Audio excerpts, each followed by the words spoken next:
Pode? Moçada, antes de mais nada, queria agradecer a presença de vocês aqui, no auditório aqui do César, para esse bate-papo, o pessoal que está online. Eu prefiro realmente que isso seja uma conversa. A minha ideia é até não me prolongar muito na parte mais expositiva, para a gente poder ter uma troca ter mais tempo para troca, né? Ficou para mim essa parte do processo todo, que é o entendimento da prototipação de serviços e negócios, né? Serviços e produtos. Quando a gente fala em prototipação, a história da prototipação vem da indústria já como parte da tradição da produção industrial. Eu acho que o conceito de produção de criação de protótipos antes de um produto, uma linha de produção, já é uma coisa que vem desde a Revolução Industrial mesmo. E de um tempo para cá tem sido adotado por essas novas indústrias que a gente está agora. Acho que a primeira grande pergunta que a gente tem que fazer é por que prototipar, né? Qual é o objetivo de você criar uma nova fase dentro da sua criação de produto ou de serviço? E toda vez que eu falo sobre isso, eu acho que tem um gráfico que responde muito bem essa pergunta. É esse daqui. Se você considerar o desenvolvimento, por exemplo, tradicional de software, tem uma linha do tempo, onde nessa linha do tempo vamos assumir fases, né, de requisitos, o desenvolvimento e os testes. Como é que se comporta, se você fosse vamos pegar a indústria do software que a gente tinha falado. Tradicionalmente, a indústria do software, quando não fazia uso da prototipação, produzia o software e ia testar lá no final do processo. Isso tem um problema grande.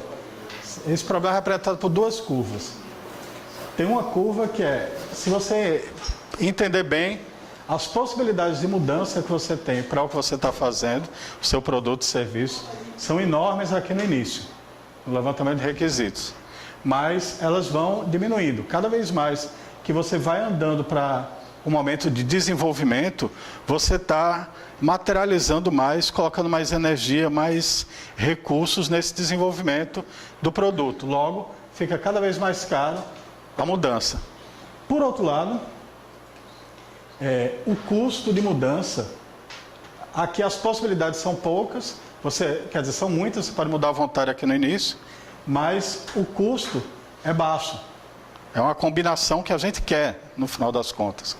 A gente quer poder, nessa primeira fase aqui, experimentar várias possibilidades a um custo muito baixo. Quanto mais a gente vai andando para cá no tempo do projeto, mais difícil isso vai ficando.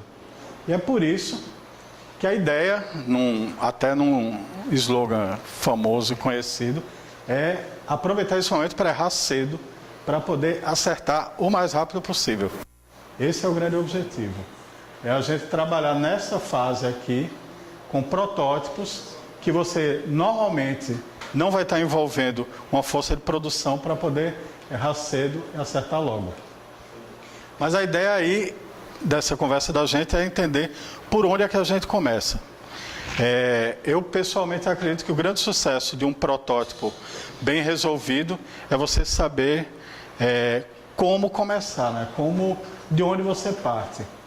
A gente tem trabalhado aqui no César com a teoria, essa teoria Torreira, para organizar as ideias para o desenvolvimento de um projeto. Nesse caso, para o desenvolvimento dessa fase de prototipação. Essa teoria Torreira é desse senhor aqui, simpático sociólogo francês, Bruno Latour, e ela segue 3 passos aqui, quando você vai desenvolver um produto. A ideia é realmente criar um mapa do que você deseja fazer, do produto ou do serviço que você deseja desenvolver. Num primeiro momento, você mapeia os atores que estão envolvidos nesse processo. Quais são os atores dentro do seu produto ou do seu serviço que estão envolvidos? Bruno Latour tem uma sacada que eu acho muito boa, que ele considera também, ele diz para você considerar os atores humanos e não humanos. Até eu estava falando sobre isso com o pessoal da startup. Você considera os atores humanos e não humanos num mesmo nível. A gente vai dar um exemplo lá mais para frente, aí fica mais claro. Mas a ideia é, depois que você mapeia esses atores, o segundo passo é você estabelecer as correlações entre eles. É muito complicado para ter uma visão geral do que você quer desenvolver, você querer entender a essência desses atores. E talvez não seja necessário. O que é relevante são as relações que tem entre elas. E por fim, quando você entende essas relações, isso é um trabalho que, se você pensar que você está vendo o seu mercado, os seus clientes e os atores não humanos estão envolvidos junto, isso aí é um processo constante de revisão que você tem que fazer a partir do seu aprendizado. Eu vou pegar esse exemplo aqui. Isso aqui é, a título de exercício, eu peguei um produto que foi desenvolvido, foi um projeto do César, e que há um tempo atrás tratava justamente de um sistema para taxistas, muito semelhante ao que hoje em dia a gente tem o EasyTaxi para programar chamadas e sem a partir dos smartphones, sem uma ligação com uma central e tudo mais. Aí nesse mapeamento, o que é que você faz? Você considera os atores humanos, aí você tem o taxista e o passageiro, por exemplo. Mas por que é importante você considerar os atores não humanos? Além do taxista e do passageiro, você tem a rede de dados que você quer utilizar, o trânsito da cidade, o próprio táxi que está envolvido, o código de trânsito, e smartphones, por exemplo. A partir do momento que você cria esse mapa, você começa a entender as relações que existem entre eles, entre esses atores. E a partir daí você pode pensar em possibilidades de solução para esse problema que você está trabalhando. Nesse momento que você já tem bem mapeado esse cenário, eu não quero nem usar o termo cenário, mas esse contexto, aí você parte para pegar a sua ideia e prototipar. Nesse caso específico, o primeiro protótipo que foi feito para esse projeto foi esse. Isso aí a gente estava na primeira semana do projeto, e tinha uma série de dúvidas, a gente tinha um monte de dúvida quanto à experiência de uso para o taxista desse projeto, e a gente conseguiu prototipar muito rapidamente, com papel mesmo, qual seria a interação e navegação, todo o processo de uso pelo taxista. Quem está aqui com o celular foi quem participou desse momento, era o gerente de projeto, estava dirigindo e foi ativo como um tester, como se fosse o taxista. E um monte de problema em 20 minutos de passeio, fazendo esse teste com um protótipo muito barato, foi encontrado. Num segundo momento, no mesmo dia, a gente prototipou muito rapidamente com papel também essa solução para um tabelê do carro. E isso evoluiu para um protótipo onde você já considera tamanho de letra em relação ao dispositivo, a gente já tem mais fidelidade, tem uma fidelidade maior com o produto final. A gente acredita que um dos grandes fins, um dos grandes objetivos de você fazer um protótipo muito rápido é justamente conseguir testar logo com o público com o qual você vai trabalhar. Esse teste que a gente viu agora foi um teste de campo, que a gente utiliza fortemente, e também tem testes de laboratório, onde você faz sentido se você tem a necessidade de algum entendimento em um ambiente mais controlado. A lógica é que você tem numa sala o usuário, o protótipo que você está testando, aqui ainda em papel, e o pesquisador fazendo o processo de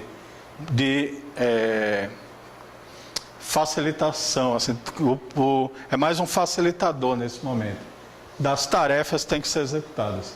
E numa sala separada, você tem um pesquisador apenas acompanhando, observando, recebendo outros dados.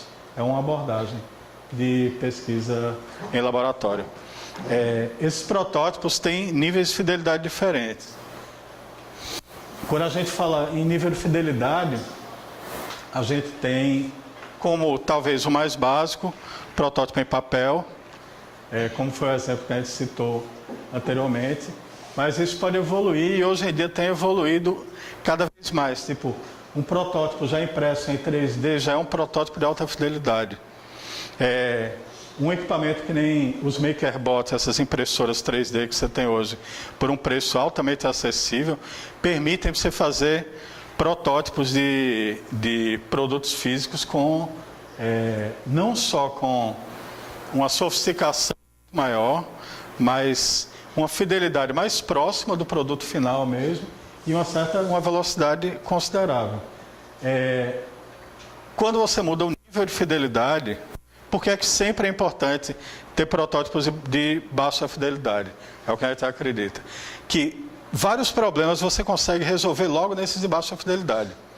Muitos problemas. Os problemas mais, digamos assim, mais grosseiros, por exemplo, de entendimento da interação e, eventualmente, do próprio negócio, você resolve com papel. Papel, lápis, montagem de cartolina, várias coisas dessas. Cada aumento de nível de fidelidade, você vai encontrando problemas diferentes também. A lógica é meio de funil no final das contas. Você encontra menos problemas, mas eles aparecem a cada novo nível de fidelidade. Aumenta o nível de fidelidade. Nessa história toda, essa plaquinha aqui foi uma invenção que deu um pulo muito interessante para a história da prototipação. O Arduino é uma placa open source de prototipação de relação entre mundo analógico e digital. Você permite ter uma prototipação rápida de eletrônica como não se tinha anteriormente, muito facilmente. Para dar um exemplo, essa é um protótipo já de uma fidelidade maior, porque você não está... você poderia fazer certos testes de baixa fidelidade, como é que eu posso dizer? Simulando as reações que acontecem no equipamento. Com o Arduino, você já consegue efetivamente fazer com que elas aconteçam. Essas fotos são do curso do mestrado profissional, de uma das turmas do mestrado profissional de design aqui do César, e esses rapazes estão montando um produto que dá para ver aqui umas caixinhas aqui atrás, o uso do Arduino, que é um instrumento musical que no final ficou desse jeito. Ele, na verdade, isso é uma visão de cima, ele é uma mistura de, grosso modo mesmo, ele é um brinquedo que é uma mistura de jogo da velha com sampler, sabe? Porque você pode pegar as caixinhas coloridas e jogar como um jogo da velha e, ao mesmo tempo, você vai montando uma música enquanto você está usando. A experiência de montagem desse brinquedo, no nível de você conseguir saber que a interação vai funcionar daquele jeito, vai botar o quadradinho, aí vai tocar aquele som, tudo, foi feito em 4 horas. Então, você já tem condições, por exemplo, de prototipar a ideia numa manhã, testar com crianças, por exemplo, logo em seguida. Uma outra abordagem de prototipação, principalmente quando a gente está falando de contextos mais complexos, por exemplo, principalmente quando a gente fala de serviço, por exemplo, é a criação de cenários. Se você está prototipando algo que não se autocontém, por exemplo, no produto, ou está relacionado a uma maior, a prototipação através de cenários é interessante. A gente tem utilizado cenários através de vídeo ou através de história em quadrinho mesmo. Esse aqui é o início de um projeto nesse sentido, onde você tinha uma história em quadrinho que contava o que acontecia nos vários momentos de uso daquele determinado serviço. O cenário tem grandes facilidades, assim, é muito bacana você saber que você pode prototipar algo que é completamente que é imaterial, né? Que é assim, você está prototipando o que acontece durante o dia com o seu usuário. Se ele é bem feito, ele dá uma visibilidade muito rica e ele passa a informação da forma adequada, Mas se tem perigos, por exemplo, a partir do momento que você tem a liberdade de fazer um cenário do jeito que você quer, se ele sair muito fantasioso, corre um risco de não ser entendido como algo que pode ser implementado e perde parte da função dele.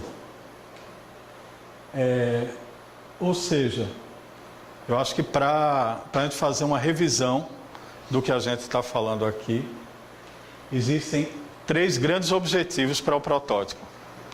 O protótipo serve para mediar a comunicação dentro da equipe, comunicação com o cliente. Eu acho que em 2005 a gente teve um caso que foi o momento em que o protótipo virou assim, foi adotado como, eu acho que não tem projeto dentro do César que não passe por alguma fase de prototipação hoje em dia. E um marco para mim foi um dia que, em 2005, seguindo padrões tradicionais de engenharia de software, um levantamento de requisito de um sistema estava durando 3 meses. E assim, do lado do cliente, eles estavam estavam do lado da gente, estavam empenhados, tudo, mas a comunicação estava durando 3 meses. Aí esse cliente veio para cá, para o César, durante uma semana. A gente se trancou numa sala e começou a prototipar a nova iteração, mais ou menos o mesmo nível, o mesmo número de casos de uso, tudo.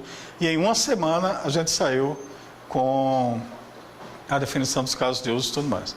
Então, como meio de comunicação, além de com o cliente já é fantástico, com o seu par aqui do lado, é fundamental, assim, eu acho que agiliza muito a comunicação. Você tem um protótipo que você visualiza, você consegue questionar em cima de algo mais materializado. Tem uma segunda função, que é testar com o público, que é fundamental. Assim, a gente entende como, justamente se a gente quer errar logo, errar cedo, para acertar mais cedo possível, então vamos errar logo com o público-alvo de uma forma barata o mais rápido possível, né? E por fim, tem uma terceira função do protótipo, que cada vez está mais claro, inclusive, pelo menos para mim, cada vez está mais claro, que quando você estabelece um processo onde o raciocínio para a solução daquele problema passa por você e outras pessoas, tendo uma construção mais tátil mesmo, você não está, grosso modo, você não está parado na frente do computador, você está discutindo com as pessoas, pegando em objetos, montando coisas juntos, assim. Isso acaba levando você a ter outras formas de raciocínio que podem ser muito mais ricas durante, por exemplo, o momento de ideação. É uma coisa assim, se você tem essa prática no dia a dia de montar coisas assim, e é engraçado porque isso, dentro daquela coisa da impressora 3D e tudo mais, se fala muito hoje em dia de uma filosofia maker, né? E a lógica dessa filosofia maker é, você tem uma ideia, você vai rapidamente prototipar. Porque não é que você está representando a sua ideia, você está construindo sua ideia, a partir do momento que você começa a fazer efetivamente. Você está tendo outro tipo de raciocínio. Passa por uma teoria que eu acho muito legal, que é essa embodied mind, que assim, a mente da gente não é o nosso cérebro. A mente da gente está no corpo todo. E quando a gente está com muita gente junto, fazendo alguma coisa junto, a gente vai chegar a soluções muito mais ricas e bem diferentes do que a gente teria sozinho na frente do computador. Eu acho que, para começar a conversa é isso. Tem um monte de referência aqui, para depois vocês darem uma olhada. E abrir para pergunta, né?